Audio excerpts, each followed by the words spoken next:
the first thing my wife ever poured on me in public was not water. It was contempt, and the glass in her hand only made the room notice. My name is Nathan Cole, and that night I was standing beneath the chandeliers of the Whitmore Charity Gala in downtown Chicago, wearing a black suit I had owned for 6 years and a calm expression I had spent 43 years learning how to keep. The ballroom was full of polished shoes, quiet laughter, silver trays, and people who knew how to smile without meaning it. My wife, Megan, stood beside her parents near the auction display, glowing in a pale blue dress, surrounded by her brother, her sister, and 2 cousins who all worked for Ellison Hartwell Group, the company they believed had given their family its new importance. They loved saying the name. Ellison Hartwell. They said it like a key to a better class of people. They said it like it belonged to them. What none of them knew was that I owned 58% of that company through a private holding structure no one at their dinner table had ever bothered to understand. To them, I was Megan's quiet husband, the one who drove an older Lincoln, skipped golf weekends, and never corrected anyone when they assumed I was just a middle manager in logistics. I had let them believe that because peace was cheaper than pride, and for a long time, I thought silence was protecting my marriage. Then Megan laughed at something her father said, turned toward me with a glass of ice water from the bar, and said loud enough for the table beside us to hear, "Nathan, maybe if you looked more useful, people would stop asking what you do." A few people chuckled because money makes cruelty sound like wit. I looked at her, not angry, not shocked, just tired in a place too deep to touch. Megan's mother gave me that thin smile people use when they think kindness is optional. Her brother leaned back and said, "Come on, Nathan, she is just joking." But Megan was not joking. Jokes end when they land. Hers kept looking for a bruise. She stepped closer, her smile bright under the chandelier light, and added, "Honestly, my whole family works harder than you do. At least they have real jobs." That was the moment the room narrowed. Not because of the words. I had heard worse at smaller tables. It narrowed because I saw what she wanted. She wanted me small. She wanted me useful only as a quiet target, a man she could embarrass to make herself feel taller in front of people who already depended on a company I controlled. I could have corrected her right there. I could have said that her father's department budget, her brother's promotion, her sister's office lease, and her cousin's contract review all passed through an executive chain that ended on my desk every quarter. I could have ruined the air in one sentence. Instead, I picked up my napkin and folded it once. Controlled corners. Clean lines. Something to do with my hands while my wife mistook restraint for weakness. Then she lifted the glass. It was not dramatic at first. Just a careless tilt, a little performance for the circle around us.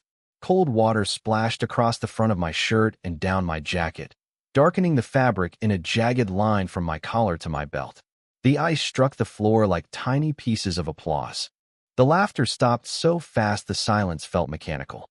I did not move. I let the water run. I let every face in that ballroom decide what it had just witnessed. Megan's smile flickered, but only for a second. She said, "Maybe that will wake you up." I looked down at my soaked shirt, then back at her family, all of them standing inside the glow of a company they did not know was mine. And for the first time all night, I smiled. Not wide, not cruel, just enough for Megan to notice that something had changed. Then I said softly, "Tomorrow morning, everyone in this circle should check their email." For 3 seconds after I spoke, no one said anything.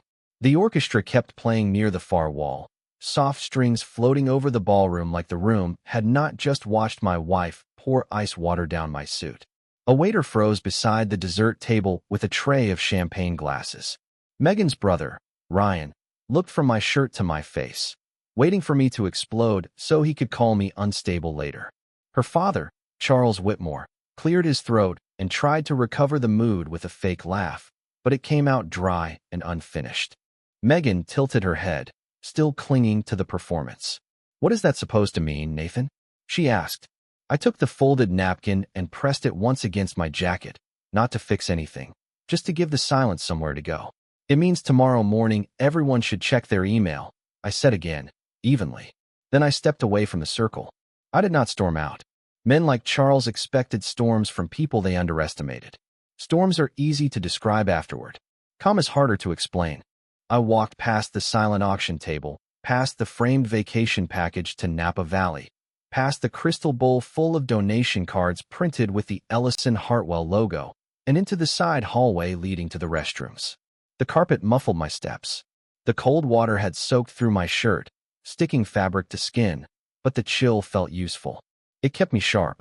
In the mirror, I looked like exactly what they believed I was, a humiliated husband in an old suit, standing alone at a rich people's gala while his wife laughed with the family she preferred.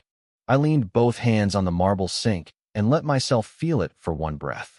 Not rage, not embarrassment, grief, the quiet kind. The kind that does not throw anything because it is too busy burying something. 11 years of marriage can fit inside one public moment if the person beside you decides to make you small enough. I straightened my tie, smoothed the wet lapel, and pulled out my phone. There were already 3 messages from my chief counsel, Patricia Reed. She had been at a different table across the room with 2 board members from Ellison Hartwell, close enough to witness everything and disciplined enough not to react. Her first message read, "I saw it." Her second read, "Do you want me to proceed with the board packet tonight?" Her third was the one that mattered, "Confirm scope." I typed slowly with wet fingers. Full governance review. Immediate conflict disclosures. Family employment audit. Hold all discretionary promotions and vendor renewals tied to Whitmore relatives. Release ownership clarification to executive leadership at 8 a.m. No public statement yet. I read it twice, then sent it. That was the difference between humiliation and leverage. Humiliation wants noise. Leverage wants timing. When I returned to the ballroom, Megan was laughing too loudly again, but now she kept looking at the hallway. Her mother whispered something to Charles. Ryan pretended to check his phone. People had resumed conversations, but softer than before, like the room had learned there was broken glass under the carpet. I took a fresh club soda from a passing tray and stood near the window overlooking Michigan Avenue. The city lights stretched below us, clean and indifferent. My reflection in the glass showed a dark streak down my shirt and a face I almost did not recognize. Not because I looked angry, because I looked finished. Megan eventually came over alone, her smile strained. "You are being weird," she said. "You made a scene." I looked at her for a long moment. The strange part was that she believed that. She had poured the water, but in her mind, my refusal to collapse was the scene. I said, "Enjoy the rest of the gala, Megan. Tomorrow is going to be a long day for your family." Her mouth tightened. "You do not scare me, Nathan." I nodded toward the ballroom, toward her father shaking hands under a banner paid for by a company he did not know I controlled. "I am not trying to scare you," I said. "I am trying very hard not to embarrass you tonight." The truth was, Ellison Hartwell Group had never been part of the life I bragged about, because I had learned early that the loudest owners were often the weakest ones in the room. I built my first logistics operation out of a rented warehouse on the south side of Chicago. Back when I was 31 and my office was a metal desk beside a loading bay that smelled like diesel, cardboard, and winter air. The roof leaked over the employee lockers, the heating system failed every January, and my first payroll nearly broke me twice. I did not inherit a boardroom. I inherited my father's old work ethic and my mother's habit of saving every receipt in a shoebox. That was enough. 1 client became 3, 3 became contracts, contracts became property, and property became leverage. Years later, when Ellison Hartwell was quietly bleeding from bad leadership and expensive vanity hires, my holding company bought in through private transactions no one outside the legal and executive teams needed to understand. By the time the dust settled, I controlled 58% of the voting shares and 3 board seats through entities with names so dull that most people would fall asleep before the second paragraph. That was by design. I did not want applause. I wanted stability. Then Megan's father joined the company as a regional operations advisor. Her brother Ryan followed into procurement. Her sister Claire landed in human resources. 2 cousins found their way into vendor management and corporate events. None of them were terrible at first. They were simply comfortable, and comfort is where entitlement learns to stretch. Charles Whitmore began speaking about Ellison Hartwell at family dinners like he had built the company himself. Ryan bragged about expense accounts and private lounges. Claire called herself essential after 6 months. Megan smiled through it all, proud of them, embarrassed by me. She never asked how her family kept getting promoted so quickly after I married her. She never wondered why certain executives became careful when I entered a room at company functions. She liked the version of reality where her family was rising while her husband remained harmless. I let that version live longer than I should have. At the gala, while she returned to her family's circle and pretended nothing had changed, I stood near the window and remembered the first time she dismissed me in front of them. It was Thanksgiving 3 years earlier. Charles had asked what exactly I did all day, and Megan laughed before I answered, saying, "Nathan mostly moves boxes around on spreadsheets." Everyone chuckled. I smiled, then because marriage teaches men to swallow small humiliations and call it peace. But small humiliations are never small when they are practiced. They become rehearsal. Friday night in that ballroom was not a mistake. It was the performance she had been preparing for years. Across the room, Patricia Reed caught my eye from her table. She did not nod. She did not signal. She simply closed the leather folder in front of her, which meant the machinery had started. Board packet, governance memo, conflict disclosures, employment review, a clean sequence, no revenge language, no emotional adjectives, just process. I watched Megan lift a champagne glass beside her mother, her hair perfect, her smile repaired, the wet stain on my shirt probably already rewritten in her mind as a funny little moment that got out of hand. That was the difference between us. She trusted the room. I trusted records. At 10:18 p.m., my phone buzzed once. Patricia had sent the draft header for the next morning's internal notice. Ownership and governance clarification for Ellison Hartwell Group. I read it under the glow of the ballroom window, the city moving below like nothing in the world had shifted. Then I looked at Megan's family, all of them standing comfortably under a roof they did not know had my name in its bones. For the first time that night, I understood that the most dangerous thing I had ever done was let people who depended on my silence mistake it for permission. After returning from the hallway, I re-entered the ballroom with the same calm composure that had become my armor over the past decade.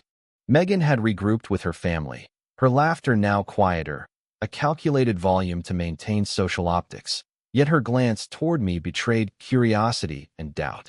Guests continued circulating, plates of hors d'oeuvres in hand, conversations peppered with polite questions about charitable contributions, while unaware of the subtle shift in authority that had just occurred.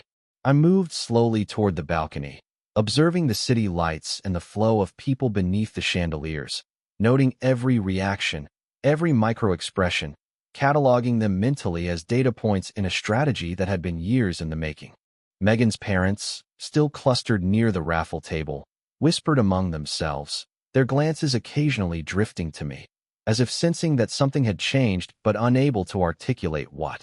I caught the movement of her brother, his hand brushing the back of his neck, a gesture I recognized as uncertainty, the first tremor of imbalance in a family long accustomed to certainty and assumed control.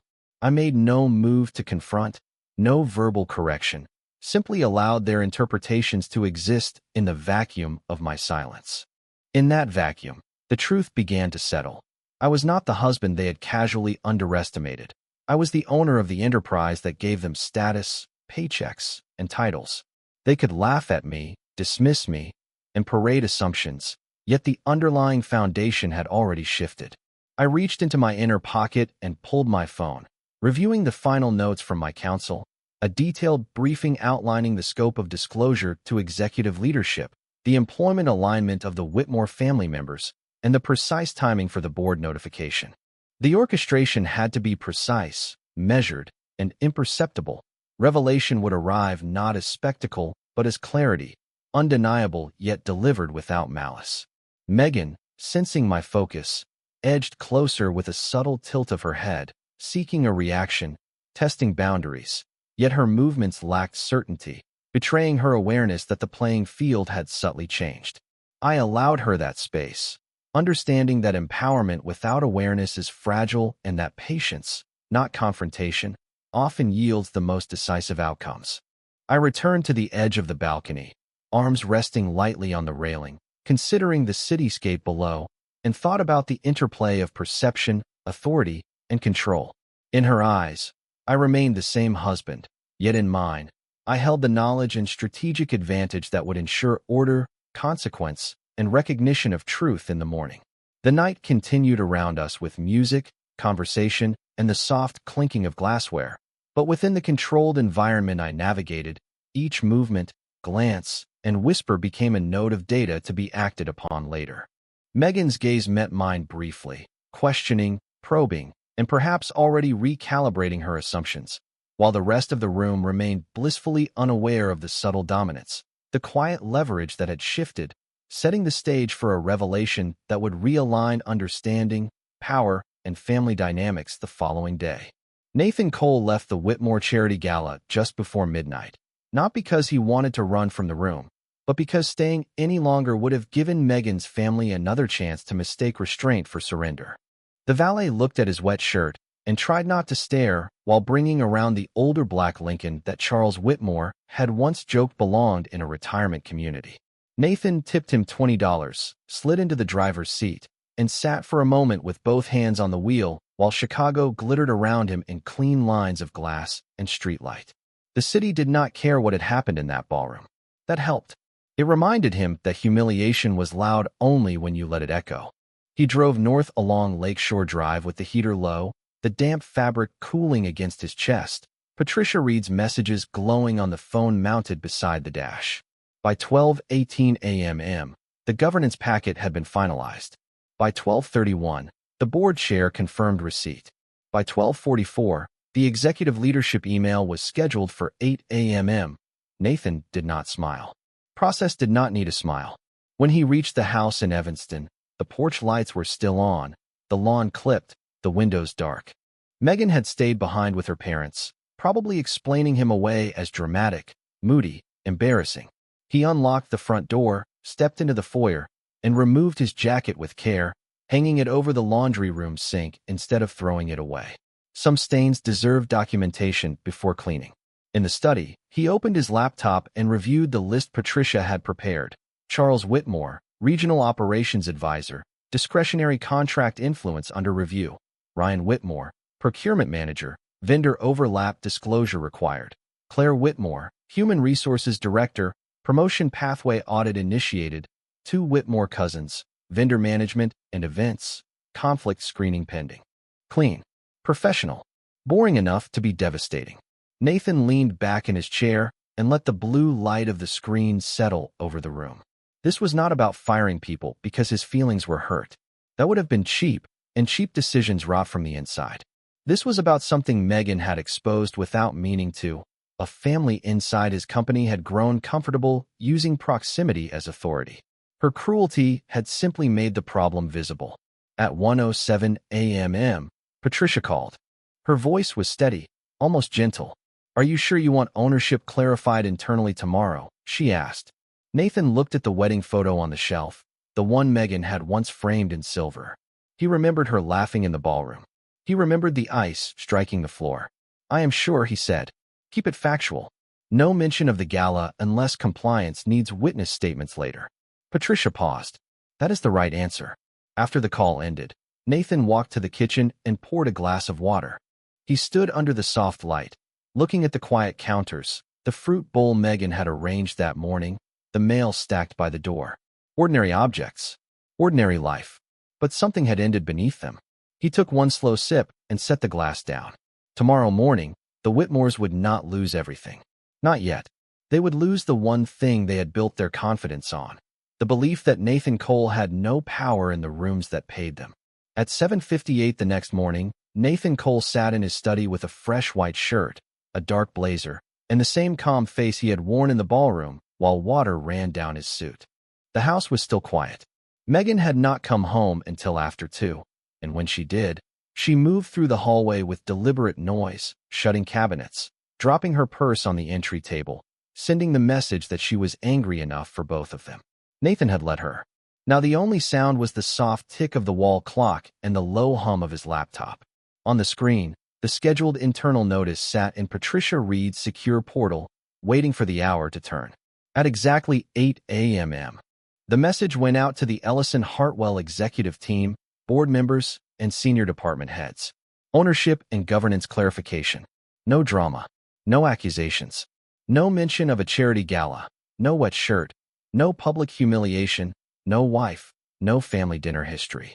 Just facts, signatures, voting percentages, reporting obligations, conflict disclosures, and an updated chart showing that the quiet man Megan had mocked controlled the majority position through Cole Meridian Holdings. Nathan watched the delivery confirmations appear one by one. Then the phone began to move. Not ring at first. Vibrate. Once. Twice. 5 times. Emails arrived faster than he opened them. The board chair wrote, acknowledged. Chief Financial Officer wrote, understood, scheduling compliance coordination. Human Resources wrote, initiating review. Then came the first name he expected, Charles Whitmore. Nathan, call me immediately. 2 minutes later, Ryan Whitmore. What is this supposed to mean? Claire Whitmore sent nothing, which told Nathan she had read further than the others. Silence often belonged to the person who understood first. At 8:17, Megan appeared in the doorway wearing the same pale blue dress from the gala under a loose cardigan, her makeup softened by too little sleep. She held her phone in one hand and stared at him like the room had tilted. What did you do? She asked. Nathan closed the laptop halfway, not fully, because he was done hiding visible truth for invisible peace. I clarified ownership, he said. Her face changed in small stages. Confusion, disbelief, anger trying to find a shape. You own Ellison Hartwell? She whispered, as if saying it quietly might make it less real. 58% of the voting shares, Nathan said. Controlled through Cole Meridian Holdings. Patricia has explained this before. You were usually on your phone when she did. Megan stepped into the study, eyes shining with the kind of panic pride hates to show. My father works there, she said. My brother. Claire. Nathan nodded. I know. That is why the conflict review is necessary. She looked down at the phone again. Her screen was full of messages. Her family, probably. Questions arriving faster than answers. For a moment, Nathan saw the young woman he had married beneath the polished cruelty, not innocent, not forgiven, but frightened by the collapse of a story she had trusted too much. Then she said the wrong thing. You are doing this because I embarrassed you. Nathan stood slowly, buttoning his blazer. No, Megan. I am doing this because last night you showed me that your family believes access is ownership, and your behavior proved I should have corrected that a long time ago. She opened her mouth, but no useful sentence came out. His phone rang then. Patricia. He answered on speaker. Good morning, Nathan, she said. The executive committee is requesting a 10 o'clock call. Compliance has also asked whether the Whitmore employment review should include vendor relationships from the past 24 months. Megan went pale at the word Whitmore. Nathan looked at his wife, then at the laptop, then at the wedding photo still sitting on the shelf behind him. Include everything, he said. Keep it professional. After he ended the call, Megan stood very still in the study doorway. The house around them was bright with morning, clean and quiet, but the air felt newly measured. She had wanted the gala room to see him as small. By breakfast, the company saw him exactly as he was. By 10 a.m., Nathan Cole joined the executive committee call from his study while Megan stood just outside the doorway, close enough to hear the professional language that made panic sound procedural. Patricia Reed spoke first, her voice clear and measured, outlining the governance clarification, the majority ownership position, and the immediate need for conflict disclosures involving employees related to the Whitmore family. No one mentioned the charity gala. No one needed to. The room inside the call understood what mattered: authority, reporting lines, compensation history, vendor approvals, promotion trails, and whether family proximity had influenced business decisions. Nathan listened more than he spoke. That had always been his advantage. Charles Whitmore joined 5 minutes late, breathing hard, his camera off at first, then on, then off again when he realized how many senior people were already present. Ryan tried to interrupt twice before the board chair told him to let counsel finish. Claire said almost nothing, but her name appeared repeatedly in the Human Resources Review notes because she had signed off on 2 internal transfers connected to Whitmore relatives. Patricia did not accuse. She asked for documents. That was worse. Accusations can be argued with. Document requests have a way of opening drawers people thought were locked. Megan stepped into the study halfway through the call, her face pale, one hand gripping the back of the chair across from Nathan's desk. He glanced at her once and kept listening. The chief financial officer explained that all discretionary bonuses involving the named employees would be paused pending review. Vendor renewals tied to Whitmore introductions would be suspended for 30 days. Procurement access would be limited until the audit was complete. Charles finally spoke, his voice thinner than it had sounded at Thanksgiving dinners. Nathan, surely this can be handled privately. Nathan looked at the small square of Charles on the screen and remembered the man laughing while water dripped from his jacket. This is private, Nathan said. That is why it is internal governance and not a public statement. The silence after that was almost elegant. Ryan's camera stayed off. Claire stared down, probably reading the same list everyone else had. Megan whispered his name from the doorway, not loud enough for the microphone. Nathan did not answer. Patricia continued, requesting laptop access records, vendor communications, and promotion documentation going back 2 years.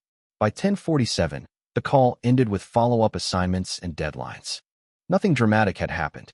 No one had been escorted out. No one had been humiliated on a stage. Yet the foundation beneath the Whitmore family had shifted with the clean force of a signature. Nathan closed the laptop and sat back. Megan rushed in before the screen was fully dark. "You are destroying them," she said. Nathan rubbed one hand over his jaw, tired now in a way sleep would not fix. "No," he said. "I am reviewing them. There is a difference." She shook her head. "My father is humiliated. Ryan is furious. Claire is terrified." Nathan stood and walked to the shelf where the silver wedding photo still faced the room. He picked it up, studied it, then set it face down with a softness that hurt more than anger would have. "Last night," he said, "you wanted me humiliated in front of donors, executives, and your family. This morning, I asked professionals to review business conduct. If that feels cruel to you, Megan, it may be because you are used to consequences being something other people absorb for you." Her eyes filled, but he did not let that move him into retreat. Tears could be real and still arrive late. Outside, the morning sun lit the quiet street. Inside, the house felt larger than it had before, as if the truth had opened rooms Nathan had been keeping closed for years. Megan looked at the face-down photo, then back at him, and for the first time in their marriage, she seemed to understand that silence had never meant he had nothing to say. By early afternoon, the first consequences began arriving without ceremony. Charles Whitmore's assistant canceled his lunch meeting. Ryan's vendor contact sent a short message asking whether their renewal was still safe to discuss. Claire stopped answering Megan's calls entirely.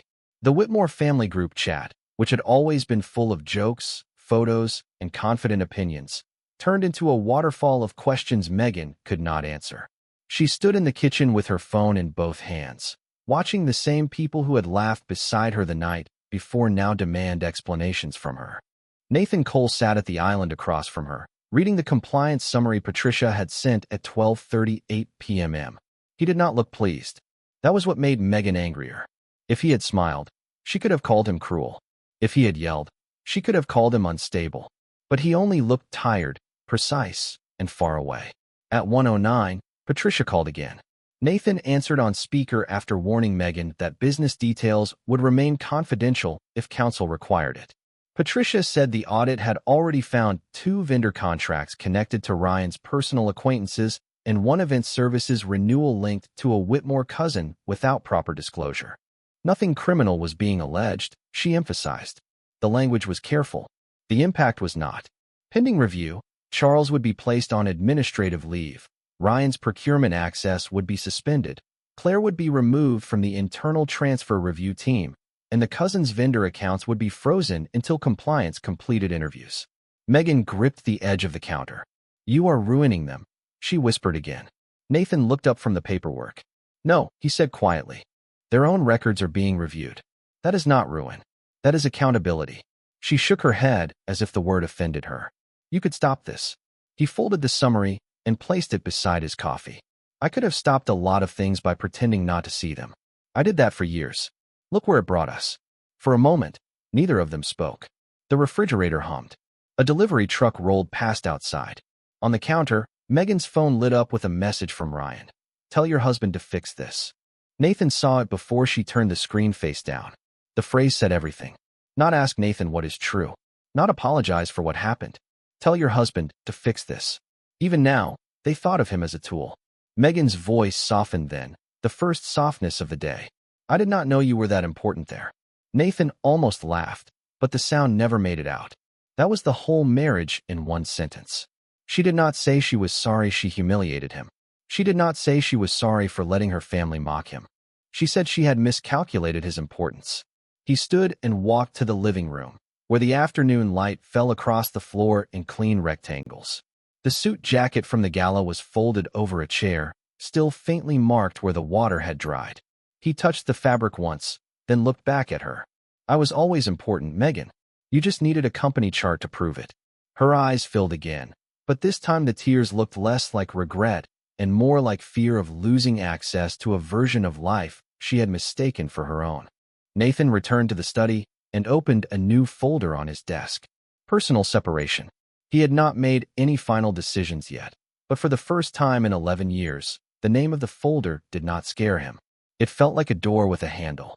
That evening, Nathan Cole did something he had not done in years. He sat alone on the back porch without checking his phone. The house behind him was quiet, the kind of quiet that used to feel peaceful before it became a place where silence meant distance. Beyond the glass doors, Megan sat at the kitchen island with her hands wrapped around a cup she had not touched, watching messages arrive from a family that had finally discovered how little they understood about the man they had mocked. Patricia Reed had already confirmed that the audit would continue through proper channels, professionally, privately, and without unnecessary spectacle. Charles would have his chance to answer questions. Ryan would have to explain vendor relationships. Claire would have to provide documentation. Nobody had been destroyed in a single morning. They had simply lost the luxury of being unquestioned. Nathan looked out over the dark yard, where the patio lights made small circles on the grass, and thought about the gala, the cold water, the frozen silence. Megan's bright smile when she thought he had no power to answer.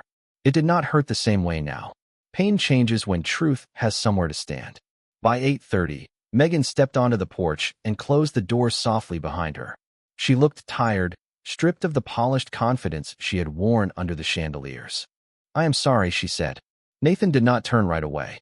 He listened to the words land in the quiet. They sounded real. They also sounded late. "Sorry for what?" he asked. Megan swallowed. "For last night. For the water. For what I said. For letting them treat you like that." Nathan nodded once, slowly. That was closer to the truth than she had been all day. But some apologies are not bridges. Some are just signs placed beside roads already washed out. He looked at her then, not with anger, but with the calm distance of a man who had finally stopped negotiating with disrespect. "I am going to let Patricia handle the company," he said, "and I am going to take some time to decide what I need to do about us." Megan's eyes filled, but she did not argue. Maybe she finally understood that the loudest person in a room is not always the one holding power. Maybe she understood that dignity, once withdrawn, does not come back on command. Nathan stood, picked up his glass of water from the small table, and looked through the doors at the house they had built around appearances. Tomorrow, he would call a counselor. Maybe a lawyer.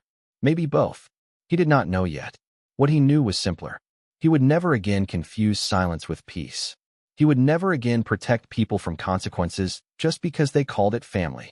So what would you have done if you were in Nathan's place? Would you have exposed the truth right there under the chandeliers? Or would you have waited until the facts could speak louder than anger ever could? Stories like this remind us that quiet people are not always weak. And if this kind of calm justice and emotional turning point stays with you, stay close to this channel for more stories where betrayal meets patience, and patience becomes power.